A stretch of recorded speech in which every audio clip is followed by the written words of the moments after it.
అంత పరధ్యానంగా ఉన్నావేంటమ్మా? ఏంటమ్మా ఆలోచిస్తున్నావు? మీనాక్షి ఫోన్ చేసింది సింధు. దేని గురించి? ఏదో ముఖ్యమైన విషయం మాట్లాడాలని ఇక్కడికొస్తున్నానని చెప్పింది. జైకి బాగాలేదు కదా, నువ్వు రావడం ఎందుకు? నేనే వస్తానని చెప్పాను. చాలా ముఖ్యమైన విషయం మాట్లాడాలి, నేనే వస్తున్నానని చెప్పి ఫోన్ పెట్టేసింది. ఏంటని అడిగితే ఫోన్లో చెప్పే విషయం కాదంది. అంత ముఖ్యమైన విషయం ఏమై ఉంటుంది? అదేంటో వింటే నాకు పనికిరావచ్చేమో. నేనుంటే నా ముందు చెప్పకపోవచ్చు. వదిన చెప్పబోయేదేదో నాకు తెలియాలంటే నేను వీళ్ళ మధ్య ఉండడం కరెక్ట్ కాదు.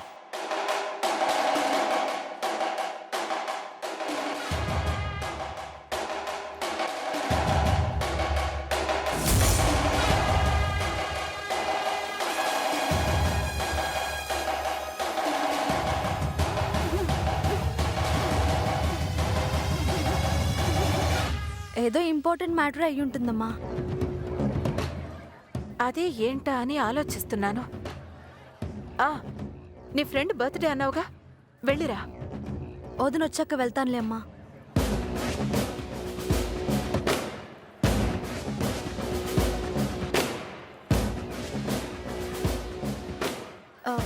రా వదినా. కూర్చో మీనాక్షి. జైకి ఎలా ఉంది వదినా? బాగానే ఉంది. ఏంటి మీనాక్షి, ఏదో మాట్లాడాలన్నా?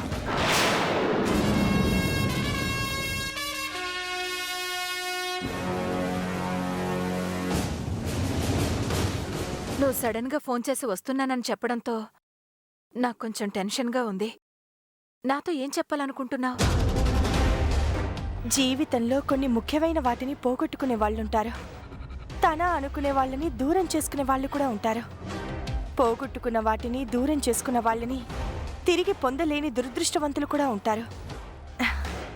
కానీ కానీ మీరలాంటి దురదృష్టవంతులు కాదత్తయ్యా, చాలా అదృష్టవంతులు. ఏమంటున్నావు మీనాక్షి? అవునత్తయ్యా, మంచి వాళ్ళకెప్పుడు మంచి జరుగుతుంది అంటారు. మీరు 10 మందికి మంచి చేయాలనుకునే మంచి మనిషి కాబట్టే మీకు మంచి జరిగిందత్తయ్యా.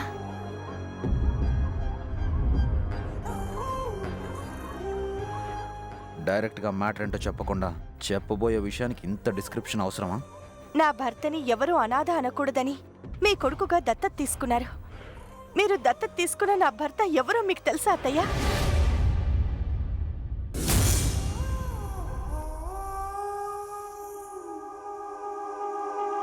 మీరు దత్తత తీసుకున్నది ఎవరినో కాదత్తయ్యా, మీ కన్న కొడుకునే.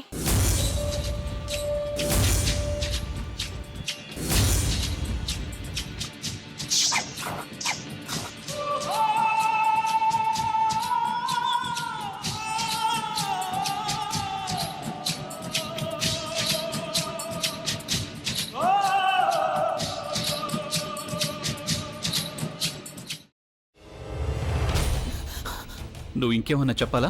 ఇంకేమన్నా అబద్ధం చెప్పాలనుకుంటే చెప్పేయి. నేను చూడాలనుకుంటున్నాను నన్ను మోసం చేయడానికి నువ్వు ఎంత నీచానికి దిగజారగలవు అని. ఎందుకు ఆలియా, ఎందుకు నువ్వు ఇలా చేసావు? నీకు తెలుసు కదా నానమ్మ తర్వాత నీ ఒక్కదానిని కదా నేను పూర్తిగా నమ్మేది. ఏమన్నావు నువ్వు? ఈ మధ్య అన్నిటినీ మర్చిపోతున్నావా? అది చాలు. వాటిలో ఉన్న శక్తి విషయాన్ని గ్రహించి మనకు వివరిస్తాయి.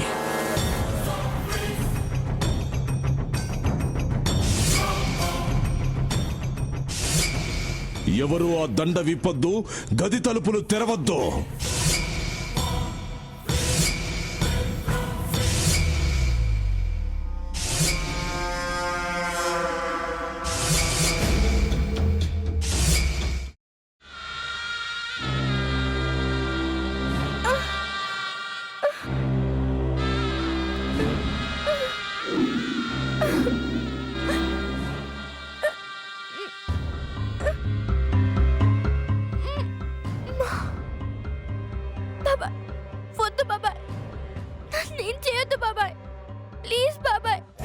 నీకు నిజం తెలిసినప్పుడే నా ఆలోచనలో నువ్వు చచ్చిపోయావు.